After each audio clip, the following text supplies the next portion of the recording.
Você já imaginou o que se passa na mente de alguém que entra em um avião, sabendo que vai morrer? Não por acidente, não por falha, mas por escolha. Durante os momentos finais da Segunda Guerra Mundial, o Japão começou a enviar jovens pilotos com uma missão simples e fatal: colidir seus aviões contra navios inimigos. Para muita gente, esses homens são lembrados como guerreiros que abraçaram a morte com honra. Mas a verdade é muito mais sombria e humana. Quem eram esses rapazes? Por que aceitaram morrer? Foram realmente voluntários? Ou pressionados por uma cultura onde recusar era o mesmo que se envergonhar para sempre? Hoje você vai entender o que havia por trás dos kamikazes. E o que tudo isso revela sobre até onde uma nação pode ir quando está desesperada.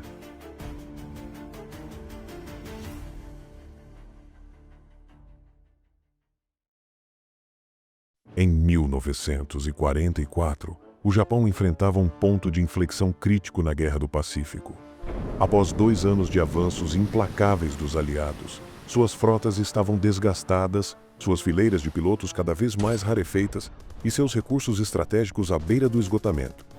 Durante a Batalha das Ilhas Marianas, entre junho e julho de 1944, a Marinha Imperial perdeu dezenas de navios de escolta e teve cerca de 350 aeronaves abatidas num único dia de combate. Essa catástrofe não apenas reduziu drasticamente o número de aviadores experientes, mas também revelou falhas nos radares japoneses e nas táticas de patrulha, incapazes de conter as formações de caças americanos de nova geração. Paralelamente, o bloqueio naval promovido pelos submarinos dos Estados Unidos e o domínio das rotas marítimas pelos porta-aviões aliados corroeram o acesso do Japão a matérias-primas vitais. Combustível, aço e peças de reposição deixaram de chegar com regularidade às bases dispersas pelo arquipélago. As refinarias de petróleo no Sudeste Asiático estavam sob ataque constante, e a escassez de combustível obrigava a Marinha e a aviação a racionar horas de voo de treinamento.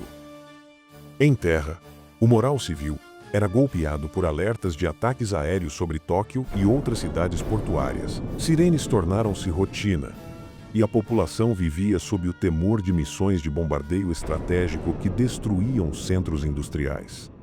As indústrias de armamentos, submetidas à transferência para locais subterrâneos, já não conseguiam atender à demanda por novas aeronaves e conserto das danificadas. A junção de perdas humanas, carência logística e pressão crescente das forças aliadas criou atmosfera de desespero no alto comando. Diante desse cenário sombrio, lideranças navais e aéreas passaram a avaliar táticas não convencionais.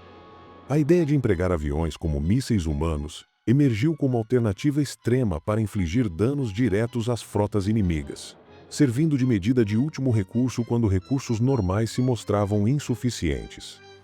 Essa decisão refletia não apenas a urgência de conter o avanço aliado, mas também a cultura militar japonesa de sacrifício e honra um anúncio de que a nação cercada estava disposta a usar métodos drásticos para tentar reverter o curso da guerra.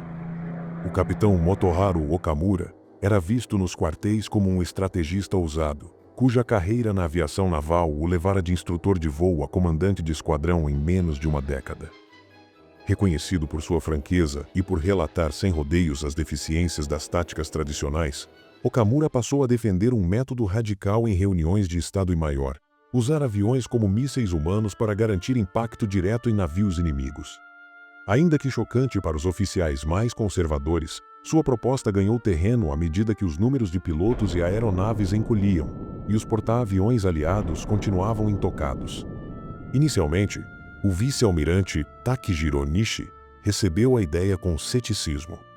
Para ele, o sacrifício deliberado de pilotos fervorosos chocava os valores militares de precisão e retorno do combatente. Em debates fechados, argumentou que táticas suicidas minariam o moral coletivo e desperdiçariam talentos de jovens aviadores, além de ferirem o princípio Bushido de morrer com honra após uma luta equilibrada. Porém, à medida que informes de perdas massivas chegavam dos campos de batalha, detalhando não apenas aviões abatidos, mas também a incapacidade de frear o avanço dos aliados, Nishi começou a reconsiderar. Percebeu que o peso simbólico de um ataque suicida poderia compensar, em termos psicológicos, a escassez de recursos. Em outubro de 1944, após longas discussões com os principais comandantes navais, Nishi deu o aval oficial para a criação do Shinpu Tokubetsu Kojekitai, sob seu próprio comando.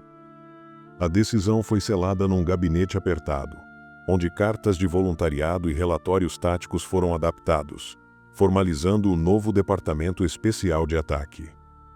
Okamura foi designado chefe das operações iniciais, encarregado de transformar sua teoria em ação. Ali nascia a estrutura organizacional que coordenaria os primeiros voos kamikaze, pautada pela urgência estratégica e pela convicção de que o sacrifício de alguns poderia salvar muitos. Era a fase experimental dos kamikazes. Cerca de 23 voluntários reunidos em um hangar improvisado, diante de tanques de combustível e pilhas de bombas de 250 kg, que seriam fixadas nas asas de seus aviões.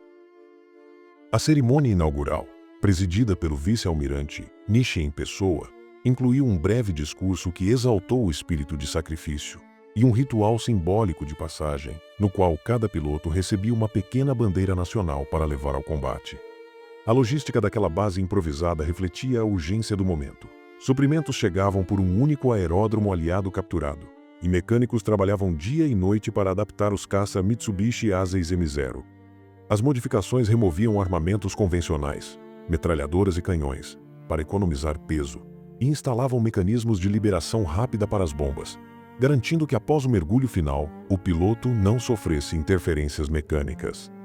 O tanque extra instalado sob a fuselagem permitia poucos minutos a mais de voo, estritamente calculados para o trajeto até as escoltas americanas no Golfo de Leyte.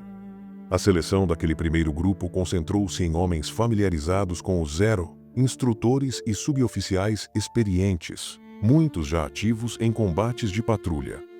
Eram pilotos que dominavam a técnica de mergulho controlado, capaz de manter estabilidade até poucos metros acima d'água antes de puxar o manche e cair em queda livre. Entre os escolhidos havia veteranos dos combates de Iwo Jima e formados em escolas de aviação júnior, homens acostumados a voos de longa distância e que conheciam cada centímetro da cabine e dos instrumentos. Durante os dias seguintes, estes homens treinaram sobre Marilao River e os arrozais próximos, simulações de ataque em mergulho, manobras evasivas iniciais e voos rasantes para acostumar o corpo à alta pressão.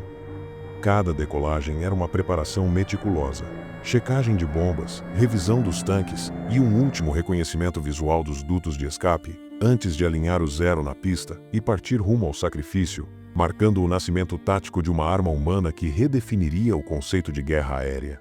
O ingresso nas unidades kamikaze obedecia a um conjunto rígido de requisitos administrativos, desenhados para conferir uma aparência de voluntariado ainda que permeados por forte coação. Em primeiro lugar, exigia-se que o candidato fosse solteiro e sem filhos, política oficial instaurada pelo Estado-Maior para evitar complicações jurídicas e reclamações de viúvas ou órfãos após o sacrifício supremo.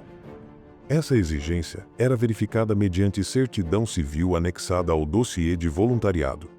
A faixa etária permitida variava entre 17 e 24 anos, com pouquíssimas exceções para oficiais veteranos que manifestassem especial desejo de servir.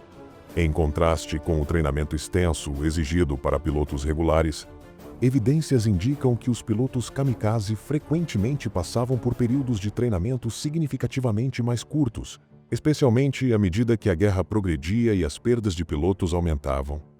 Os pilotos kamikaze eram treinados por aproximadamente 7 dias. Nos primeiros dias, aprendiam a decolar. Nos dias seguintes, a voar em formação. E os últimos dias eram dedicados ao estudo e prática de como atacar um alvo.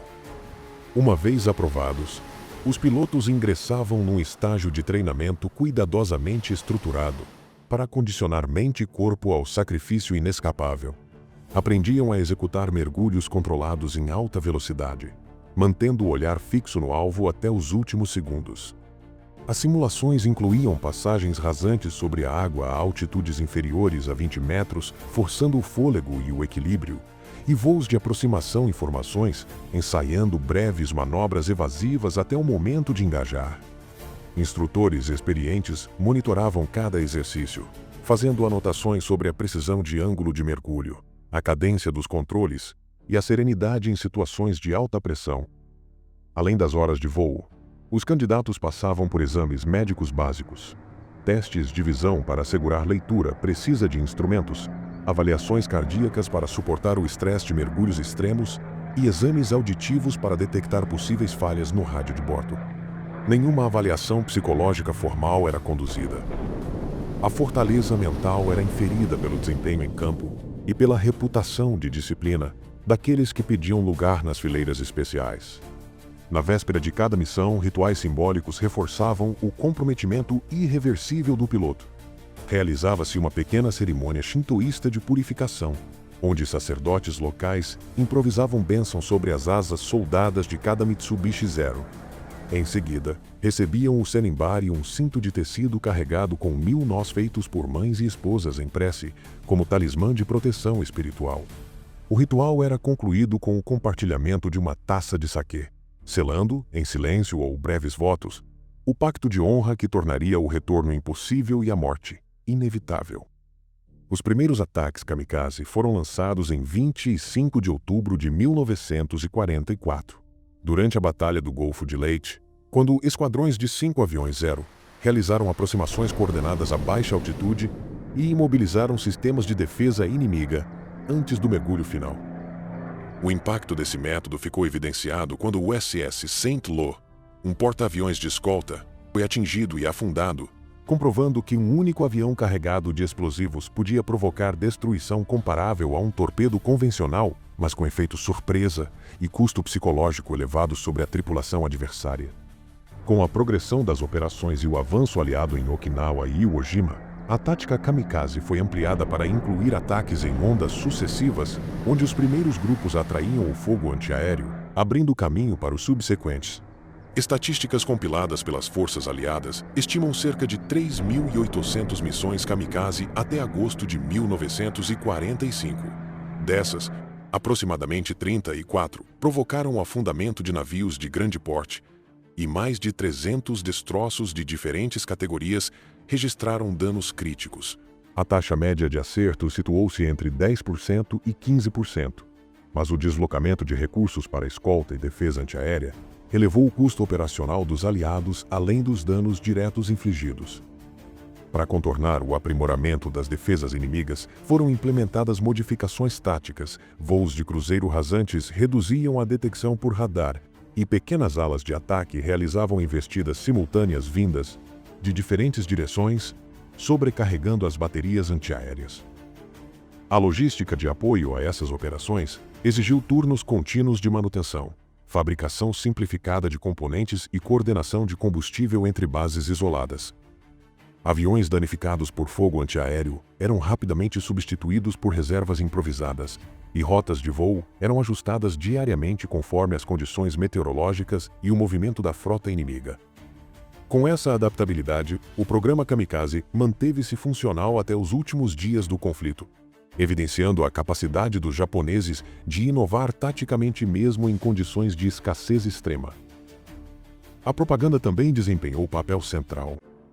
Os jornais diários e rádios imperiais narravam feitos heróicos de pilotos que, ao se lançarem contra navios inimigos, protegiam a terra natal e honravam seus ancestrais.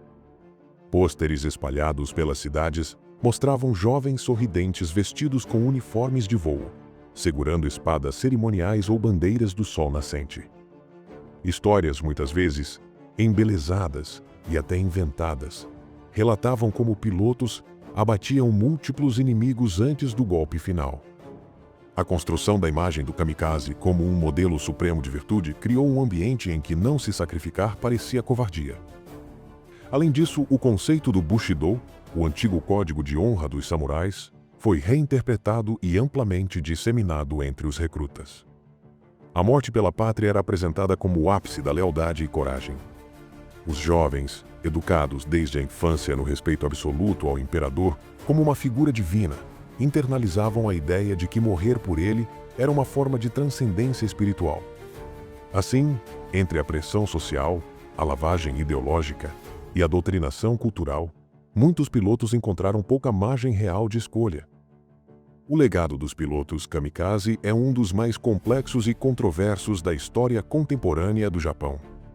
Logo após o término da guerra, o Japão, sob ocupação americana, passou por um processo de desmilitarização e democratização que procurou apagar, ou pelo menos minimizar, símbolos do militarismo exacerbado. No entanto, a memória dos kamikazes resistiu em parte romantizada, em parte profundamente criticada. Templos como Yasukuni-jinja em Tóquio preservam os nomes e objetos pessoais de muitos kamikazes, tratando-os como espíritos que deram sua vida pela nação. Para uma parte da sociedade japonesa, especialmente a geração mais velha, esses pilotos ainda são vistos como mártires, exemplos de coragem e abnegação máximas. Em contrapartida, muitos intelectuais e acadêmicos apontam que os jovens foram manipulados por uma liderança desesperada e usados como armas humanas, vítimas de uma propaganda brutal que transformou o suicídio forçado em ideal patriótico.